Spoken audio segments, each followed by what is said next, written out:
অন্নপূর্ণা ভান্ডার প্রকল্পে যে সমস্ত মা বোনদের নাম নথিভুক্ত রয়েছে, যে সমস্ত মা বোনেরা অন্নপূর্ণা ভান্ডার প্রকল্পের অনলাইন অথবা অফলাইনে আবেদন করেছেন এবং গত কিস্তির টাকাও পেয়ে গেছেন, অন্নপূর্ণা ভান্ডার প্রকল্পের যে সমস্ত মা বোনেরা তৃতীয় কিস্তির টাকার জন্য অপেক্ষা করছেন, অর্থাৎ আগস্ট মাসের পেমেন্টের জন্য অপেক্ষা করছেন, তাদের জন্য অত্যন্ত সুখবর এবং অত্যন্ত গুরুত্বপূর্ণ একটা খবর কিন্তু আমরা এই ভিডিওতে আপনাদেরকে দিতে চলেছি। অন্নপূর্ণা ভান্ডার প্রকল্পের তৃতীয় কিস্তির ৩,০০০ টাকা ১৭ই আগস্ট উপভোক্তাদের ব্যাংকের অ্যাকাউন্টে ঢুকতে শুরু করবে। সে বিষয়ে কিন্তু রাজ্য সরকার তরফ থেকে নির্দেশিকা দিয়ে দেওয়া হয়েছে এবং খোদ মুখ্যমন্ত্রীও কিন্তু বহুবার বিভিন্ন জায়গায় সংবাদ মাধ্যমে এসে জানিয়েছেন অন্নপূর্ণা ভান্ডার প্রকল্পের তৃতীয় কিস্তির টাকাটা ৩,০০০ টাকা, সেটা ১৭ই আগস্ট থেকে সমস্ত যোগ্য উপভোক্তাদের ব্যাংকের অ্যাকাউন্টে ঢুকতে শুরু করবে।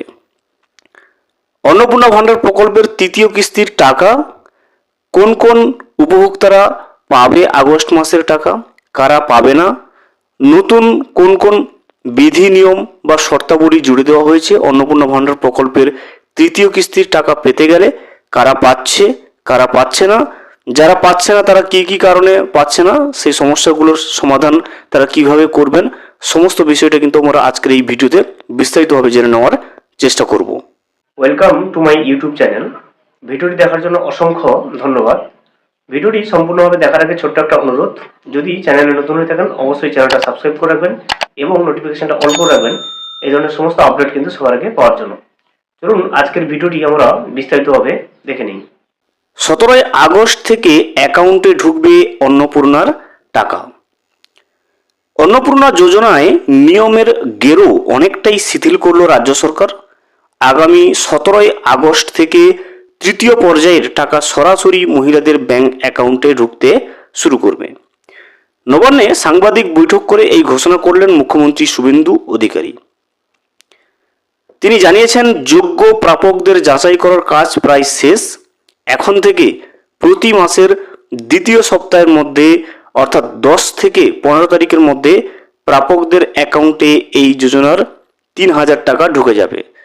তাহলে অন্নপূর্ণা ভান্ডার প্রকল্পের টাকা ঢোকা নিয়ে যে অনিয়ম আমরা দেখে আসছি, সেটা কিন্তু পরবর্তী মাস থেকে আর থাকবে না। প্রতি মাসের দ্বিতীয় সপ্তাহে অর্থাৎ ১০ থেকে ১৫ তারিখের মধ্যে সমস্ত যোগ্য উপভোক্তার ব্যাংকের অ্যাকাউন্টে অন্নপূর্ণা ভান্ডার প্রকল্পের টাকাটা ঢুকতে শুরু করবে। আগের সরকারের আমলে চালু থাকা লক্ষ্মীর ভান্ডারের নানা দুর্নীতির প্রসঙ্গ টেনে মুখ্যমন্ত্রী দাবি করেন, তাদের সরকার সরাসরি অর্থের বিন্দুমাত্র অপচয় বরদাস্ত করবে না। সম্পূর্ণ স্বচ্ছতার সঙ্গে প্রকৃত প্রাপকদের হাতেই টাকা তুলে দেওয়া হবে। এদিনের সাংবাদিক বৈঠকে মুখ্যমন্ত্রীর সঙ্গে উপস্থিত ছিলেন রাজ্যের নারী ও শিশু কল্যাণ দপ্তরের স্বাধীন দায়িত্বপ্রাপ্ত মন্ত্রী মালভী রাভারায় এবং মন্ত্রী অগ্নিমিত্রা পাল, ছিলেন মুখ্য সচিব মনোজ আগারওয়াল, অর্থ সচিব প্রভাত মিশ্র সহ অন্যান্য শীর্ষ আধিকারিকরা। মুখ্যমন্ত্রী জানিয়েছেন, জুন মাসে প্রথম পর্যায়ে ২৮ লক্ষ এবং জুলাই মাসে দ্বিতীয় পর্যায়ে ১ কোটিরও বেশি মহিলাকে এই প্রকল্পের সুবিধা দেওয়া হয়েছে। তবে গত মাসে টাকা বিলির পর বেশ কিছু অভিযোগ জমা পড়ছিল নবান্নে। অনেকেরই দাবি ছিল, যোগ্য হওয়া সত্ত্বেও তারা টাকা পাননি। উল্টো দিকে অযোগ্যদের টাকা পাওয়ারও ভুরি ভুরি অভিযোগ উঠেছিল।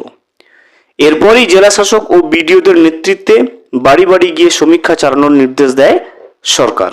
রাজ্য সরকারের নিয়ম অনুযায়ী ২৫ থেকে ৬০ বছর বয়সী মহিলারাই এই প্রকল্পের সুবিধা পাবেন। কিন্তু জুলাই মাসে ৩ কক্ষ বিশিষ্ট বাড়ি বা ৫০ ডেসিমেল জমির মালিকানার শর্তের কারণে বহু মহিলা এই সুবিধা থেকে বঞ্চিত হয়েছিলেন। এবার সেই নিয়মে বড়সড় বদল এনেছে নবান্ন। মুখ্যমন্ত্রী বলেন, ৩ কক্ষ বিশিষ্ট বাড়ি এটা সম্পূর্ণ গ্রামীণ ক্ষেত্রে আমরা এক্সাম্পট করে দিয়েছি। তারপরে ৫০ ডেসিমেল জমি অনলি কর্পোরেশনের অ্যাপ্লিকেবল, অন্য জায়গায় ছোট মিউনিসিপ্যালিটিগুলোর ক্ষেত্রে এক্সাম্পট করে দেওয়া হয়েছে। আর জিএসটি যেটা, সেটাও এক্সাম্পট করে দেওয়া হয়েছে। এর ফলে আগস্ট মাস থেকে আরও বেশি সংখ্যক গ্রামীণ মহিলা এই ৩,০০০ টাকার সুবিধা পাবেন। এছাড়াও যারা বিধবা ভাতার মতো অন্য প্রকল্পে 3,000 টাকার কম পান তাদেরও অন্নপূর্ণা যোজনায় অন্তর্ভুক্ত করে পুরো 3,000 টাকাই কিন্তু দেওয়া হবে। তাই দেখতে পাচ্ছেন বিধবা ভাতা বা অন্যান্য প্রকল্প যেগুলোতে যদি কোনো মহিলা 3,000 টাকার কম অর্থর সুবিধা পেয়ে থাকে রাজ্য সরকারের তরফ থেকে, যাদের বয়স 25 থেকে 60 তারাও কিন্তু এই অন্নপূর্ণা ভাণ্ডার প্রকল্পে আবেদন করে তার সুবিধাটা পেতে পারবেন। আর বিশেষ চাহিদা সম্পন্ন মহিলারা অর্থাৎ প্রতিবন্ধী ভাতায় যারা 1500 টাকা দিব্যাঙ্গ ভাতার সঙ্গে এই যোজনার 3,000 টাকাও পেয়ে যাবেন। তবে স্থায়ী সরকারি চাকরিজীবী, আয়করদাতা, যাদের পারিবারিক আয় বছরে 12 লক্ষেরও বেশি, কিংবা যে মহিলারা নিজে মাসে 10,000 টাকার বেশি রোজগার করেন তারা এই প্রকল্পের বাইরে থাকবেন। তাহলে স্পষ্ট দেখতে পাচ্ছেন যে সমস্ত মহিলারা নিজে মাসিক 10,000 টাকা রোজগার করেন বা আয় করেন তারা কিন্তু এই প্রকল্পের বাইরে থাকবেন। চুক্তিবদ্ধ বা অস্থায়ী কর্মীদের পরিবারের মহিলারা অবশ্যই আবেদন করতে পারবেন।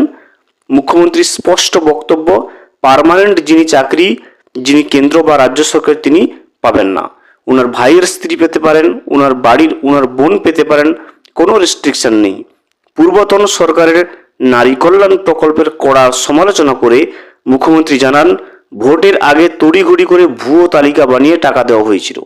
আধার লিঙ্ক ছাড়াই সেলফ ডিক্লারেশন অ্যাকাউন্টে টাকা দেওয়ায় মৃত ব্যক্তি বা পুরুষের নামেও কিন্তু টাকাটা ঢুকেছিল।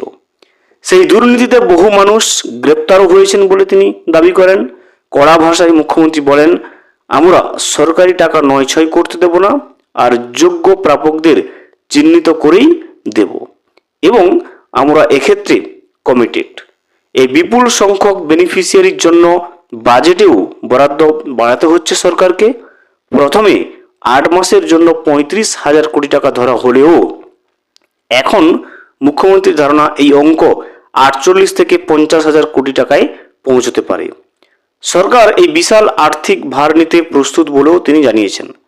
পাশাপাশি কেউ যাতে অকারণে বঞ্চিত না হন তার জন্য আগামী 21 বা 22 আগস্ট থেকে একটা বিশেষ পোর্টাল চালু করা হবে। নির্দিষ্ট গাইডলাইনের মাধ্যমে কেউ বাদ পড়লে সেখানে সরাসরি অভিযোগ জানাতে পারবেন।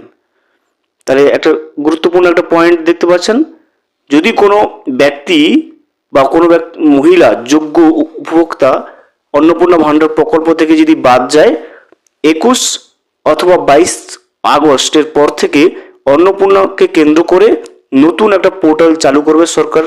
সেই পোর্টালে গিয়ে কিন্তু সে যদি যোগ্য মনে করে নিজেকে, যোগ্য উপভোক্তা হিসেবে নিজেকে বিবেচিত হয়, সেক্ষেত্রে তিনি কিন্তু ওই পোর্টালের মাধ্যমে অভিযোগটা তার জানাতে পারবেন। মুখ্যমন্ত্রীর আশ্বাস, এটি একটি চলমান প্রক্রিয়া, তাই যাবতীয় ভুলভ্রান্তি শুধরে যোগ্য প্রাপকদের কাছেই টাকা কিন্তু পৌঁছে দেবে রাজ্য সরকার। তাহলে আমরা যেটা দেখতে পেলাম যে আগস্ট মাসের অন্নপূর্ণা ভাণ্ডার প্রকল্পের তৃতীয় কিস্তির যে টাকাটা সেটা কিন্তু 17 আগস্ট থেকে সমস্ত উপভোক্তাদের ব্যাংকের অ্যাকাউন্টে ঢুকতে চলেছে। এছাড়াও নতুন একটা পয়েন্ট আমরা পেলাম, 21 এবং 22 তারিখের পর থেকে যে সমস্ত যোগ্য উপভোক্তা যারা মনে করেন যে আমি এই প্রকল্পের নাম নথিভুক্ত হওয়ার যোগ্য, তারপরেও বাদ গেছে, তারা কিন্তু সেখান থেকে অভিযোগ জানাতে পারেন। এবং নতুন যেটা নির্দেশিকায় চলে এসছে, মাসিক আয় যদি কোনো মহিলার 10,000 টাকা হয়ে থাকে সেক্ষেত্রে কিন্তু ওই মহিলা অন্নপূর্ণা ভাণ্ডার প্রকল্পের টাকাটা পাবেন না। ভিডিওটি সম্পূর্ণভাবে দেখার জন্য অসংখ্য ধন্যবাদ। এখনো পর্যন্ত যদি চ্যানেলে নতুন হয়ে থাকেন এবং সাবস্ক্রাইব না করে থাকেন, অনুগ্রহ করে চ্যানেলটা সাবস্ক্রাইব করে পাশে থাকবেন।